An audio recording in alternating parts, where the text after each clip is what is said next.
এখনো দুটো রাষ্ট্রের জাতীয় সঙ্গীত এই ভাষায় লেখা, আমাদের দেশের জাতীয় সঙ্গীত এই ভাষায় লেখা। ওরা যেটা করছেন বাংলাকে বাংলাদেশি বলে দাবিয়ে দেওয়া, আমি একটা কথা কুণাল যেটা রাজনৈতিকভাবে বলেছেন আমি সেটাকে সম্পূর্ণ সমর্থন করে আমি একটা অন্য প্রসঙ্গ বলি। সেটা হচ্ছে যে যখন দেশভাগ হয়, যে দেশভাগের স্মৃতি, এনআরসি, অনুপ্রবেশকারী, শরণার্থী এই রাজনীতির পরিসরে রোজ এখন উঠে আছে, সেই সময় পাকিস্তানের রাষ্ট্রভাষা দাবি করা হয় উর্দু।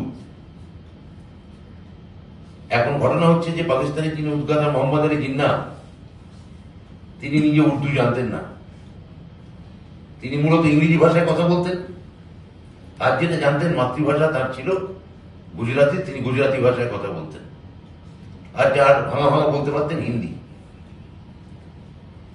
পাকিস্তান তৈরি হওয়ার পর দেখা গেল তার বেশিরভাগ নেতারাই উর্দু জানেন না, এবং তাদের নেতারা বেশিরভাগ এখনো দেখবেন যে যুদ্ধের সময় বা কোনো দেশের যখন কোনো বিবাদ ঘটে, এই পাকিস্তানের ক্ষেত্রে আমরা দেখেছি যে মূলত তাদের যে পাঞ্জাব প্রভিন্স সেই লোকেরাই প্রধানমন্ত্রী হন, মিলিটারি সামরিক শাসক হন বা অন্য কোনো গুরুত্বপূর্ণ পদে থাকেন। তাদের প্রত্যেকের ভাষা হচ্ছে হিন্দি, হিন্দি ভাষায় তারা কথা বলেন। তাহলে আমি কি বলবো দিল্লিতে এখন যারা হিন্দি ভাষায় কথা বলছেন তারা পাকিস্তানি? আমি কি বলবো যে আপনারা পাকিস্তানে গিয়ে থাকুন? ভাষা কোনো টেরিটরি হতে পারে না, ভাষা মানুষের প্রকাশের জায়গা। আপনি আপনার ভাষা, যে ভাষায় আপনার জাতীয় সঙ্গীত হয়েছে, যেটা আপনারা আমরা এখনো গোটা ভারতবর্ষ যে গান যে ভাষায় লেখা তা শুনলে একজন তামিল লোক যে ভাষা শুনলে উঠে দাঁড়ান, একজন ওড়িয়া লোক, একজন গুজরাটি লোক যে ভাষায় গান শুনলে উঠে দাঁড়ান, সেই ভাষাকে আপনি বাংলাদেশি বলে দাগিয়ে দিচ্ছেন। আপনি বলতে চাইছেন যে এই ভাষার কারণে যে আন্দোলন হয়েছে কোনো ধারণা আছে আপনাদের? সারা ভারতবর্ষ এই ভাষা, সারা পৃথিবীতে এই ভাষা সম্মানিত। যখন রাস্তায় নেমে যে ভাষার সপক্ষে, শুধু মাতৃভাষা বলে নয়, এই ভাষা ইউনেস্কো দ্বারা স্বীকৃত এবং পৃথিবীর প্রথম 7টা ভাষার মধ্যে এই ভাষাকে অন্যতম হিসেবে গণ্য করা হয়, তাহলে আপনারা এই ভাষাকে বাংলাদেশি বলে দাবিয়ে দেওয়ার মধ্যে আপনারা যে সংকীর্ণ এবং সীমিত রাজনীতি দেখাচ্ছেন, আমি আপনাকে পাল্টা বলছি না আপনি হিন্দি বলেন বলে জানেন কি পাকিস্তানে থাকুন, কারণ ওরাও তো হিন্দি বলে। তাহলে আপনি কি করে বলতে পারেন? আপনি অন্য রাষ্ট্রকে অপমান করতে গিয়ে আমাদের ভাষাকে আপনি খাটো করতে পারেন না,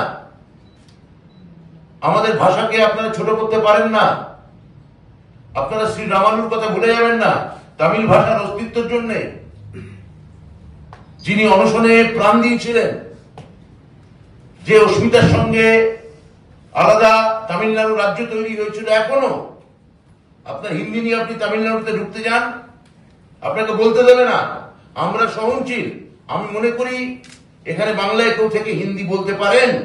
মুখ্যমন্ত্রী সমস্ত ভাষাকে, সমস্ত ধর্মকে, সাংবিধানিক ভাষাকে মর্যাদা দেন।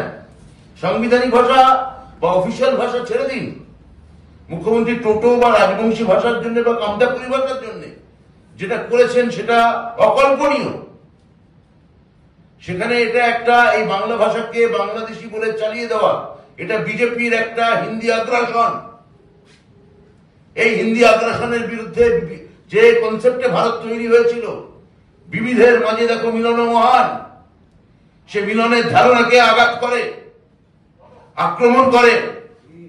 একটা এক ভাষা, এক ধর্ম, এক দেশ, এই তত্ত্ব আমাদের উপর চাপিয়ে দিতে চায়। তাহলে আপনারা বলুন যে যে ভাষাকে আক্রমণ করে আজকে এই পরিসরে এখন এই শরণার্থী, এনআরসি, অনুপ্রবেশকারী এই শব্দগুলো ঘুরে ঘুরে বেড়াচ্ছে।